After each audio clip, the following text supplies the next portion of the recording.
Hello বন্ধুরা, দেখো আজকে তোমাদের কাছে যে ভিডিওটা নিয়ে এসেছি সেটা হলো গত নভেম্বর মাসে, লাস্ট নভেম্বর আমরা গেছিলাম কুমায়ুন ভ্রমণে।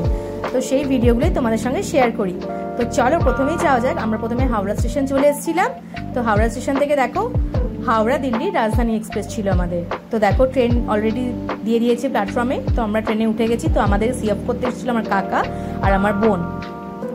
তো দেখো ট্রেনে উঠে গেলাম। তো বোনকে টাটা করে দিচ্ছিলাম, কাকা একটু উঠিয়ে ব্যাগ ট্যাগগুলো উঠিয়ে দিচ্ছিল। তো আমিও উঠে পড়লাম। তো চলো তোমাদের সঙ্গে সবটাই শেয়ার করি। তো আমার এই প্রথম রাজধানী সফর, জানি না কেমন হবে, তবে যতটা শুনেছিলাম যে রাজধানীতে খুব এলাহি ব্যাপার, খাওয়া দাওয়া ভীষণ কোয়ালিটি খুব ভালো ছিল। বাট আমাদের ততটা ভালো লাগেনি, আমাদের কোয়ালিটি অতটা ভালো লাগেনি রাজধানীর খাবার দাবার। তো নর্মাল, এরকম নর্মাল ট্রেনে যেরকম মানে আর কি খাওয়া দাওয়া থাকে সেম ছিল। বাট যতটা এক্সপেক্ট করেছিলাম তার থেকে অনেকটাই লো লেভেলে ছিল। তো যাই হোক চলে গেছিলো।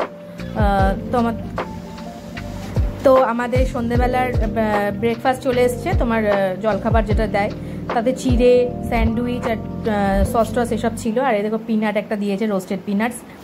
তো আমাদের ব্রেকফাস্ট করা মানে সন্ধ্যেবেলা ইভিনিং স্ন্যাক্স খাওয়াটা হয়ে গেল। তারপরে রাত্রে ডিনার দিয়ে দিয়েছিল।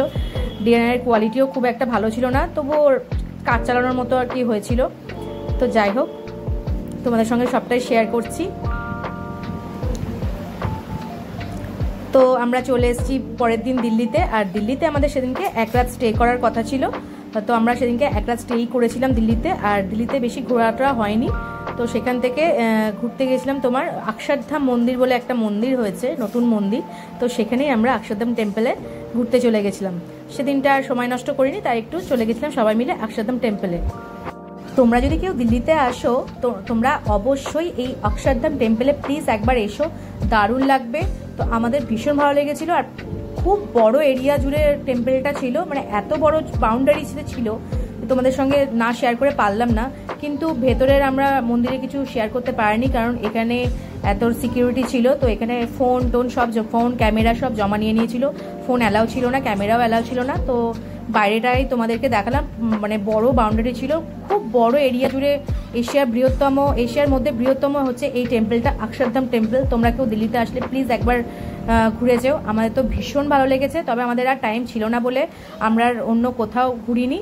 তো শুধুমাত্র এতেই মানে এই টেম্পলটাতেই ঘুরে বেরিয়েছি। আর আমাদের রাত্রিটুকু জাস্ট স্টে করার কথা ছিল। আর পরের দিন ভোরবেলাতেই আমাদের শতাব্দী ধরার ব্যাপার ছিল। তো ওই জন্য আমরা বেশি দূর মানে জার্নি করিনি, কারণ আবার পরের দিন যেহেতু ট্রেন, তাই জন্য আমরা খুব একটা বেশি ঘুরিনি। এখান থেকে সোজা একদম হোটেলে চলে গেছিলাম। তো যেহেতু পরের দিন আবার ট্রেন ছিল, তো তাই জন্য আমরা শুয়ে পড়েছিলাম। রাত্রিবেলা ডিনার করে এসে শুয়ে পড়েছিলাম। তোমাদের সঙ্গে আর ভিডিও করতে বন্ধুরা, এরপর থেকে আমি কুমায়ুনের কিছু ভিডিও তোমাদের কাছে ছাড়ছি। তোমাদের যদি ভিডিওগুলো ভালো লেগে থাকে আর তোমরা যদি এইভাবেই ট্যুর প্ল্যান করতে চাও, প্লিজ তোমাদের মতো তোমরা এই প্ল্যান করে ঘুরে আসতে পারো। আশা করি ভালো লাগবে।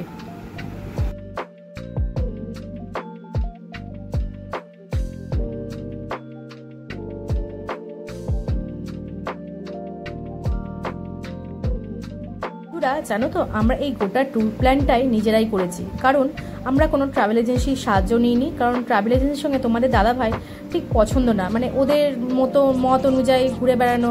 ওই জন্য আমরা নিজেরাই প্ল্যান করে নিজেরাই ট্যুর প্রোগ্রাম মানে প্ল্যান করেছিলাম। তো নিজেরাই ঘুরে এসেছি। আর আমাদের এই ট্যুর প্ল্যানটা প্রচণ্ডভাবে লাক্সারিয়াসভাবে ছিল।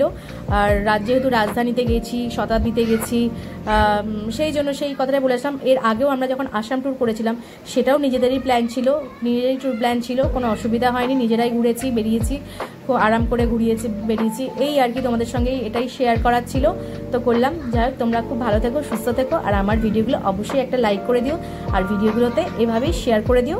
টাটা, তোমরা সবাই ভালো থেকো। আবার পরে তোমাদের সঙ্গে দেখা হচ্ছে।